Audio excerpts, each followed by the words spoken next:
രജനീകാന്ത് ആരാധകർക്ക് സന്തോഷത്തിന് വകയായി. ഐക്കണിക് ചിത്രം ഭാഷ വീണ്ടും റിലീസ് ചെയ്യുകയാണ്.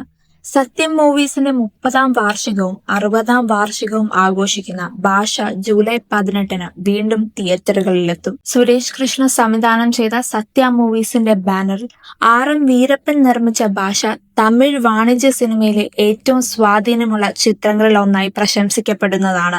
നഗ്മ, രഘുവരൻ എന്നിവരോടൊപ്പം രജനീകാന്തിന്റെ ഏറ്റവും പ്രശസ്തമായ വേഷങ്ങളിലൊന്നിൽ അഭിനയിക്കുന്ന ഈ ചിത്രം ഒരു ഭയാനകമായ ഗുണ്ടാ സംഘത്തിന്റെ ശക്തമായ ഭൂതകാലം മറച്ചുവെക്കുന്ന ഒരു എളിമയുള്ള ഓട്ടോ ഡ്രൈവറുടെ കഥയാണ് പറയുന്നത്. ദേവസംഗീതം നൽകിയ ഈ ചിത്രത്തിലെ ഗാനങ്ങളും പശ്ചാത്തല സംഗീതവും ഇന്നും പ്രതീകാത്മകമായി നിലനിൽക്കുന്നു. ഒരു തലമുറയിലെ ചലച്ചിത്ര നിർമ്മാതാക്കളെ സ്വാധീനിക്കുകയും മാസ് എന്റർടൈനർമാർക്ക് ഒരു മാനദണ്ഡമായി മാറുകയും ചെയ്ത ക്ലാസിക്. റിലീസുകളുടെ വർദ്ധിച്ചുവരുന്ന പ്രവണതയുടെ പശ്ചാത്തലത്തിൽ ആരാധകർ വളരെ കാലമായി ഈ ചിത്രം വീണ്ടും റിലീസ് ചെയ്യണമെന്ന് ആവശ്യപ്പെടുന്നു.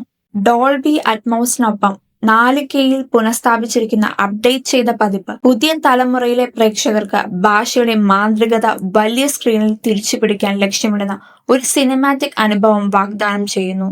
ലോകേഷ് കനകരാജ് സംവിധാനം ചെയ്യുന്ന കൂലി എന്ന ചിത്രത്തിന്റെ റിലീസിനായി രജനീകാന്ത് ഇപ്പോൾ ഒരുങ്ങുകയാണ്. Big budget action ഡ്രാമയിൽ Nagarjuna, Shruti Haasan, Upendra, Soubin Shahir, അമീർ ഖാൻ എന്നിവരുൾപ്പെടെയുള്ള താരനിര അണിനിരക്കുന്നു. സൺ പിക്ചേഴ്സ് നിർമ്മിക്കുന്ന കൂലി ഓഗസ്റ്റ് 14-നാണ് തിയേറ്ററുകളിൽ എത്തുക.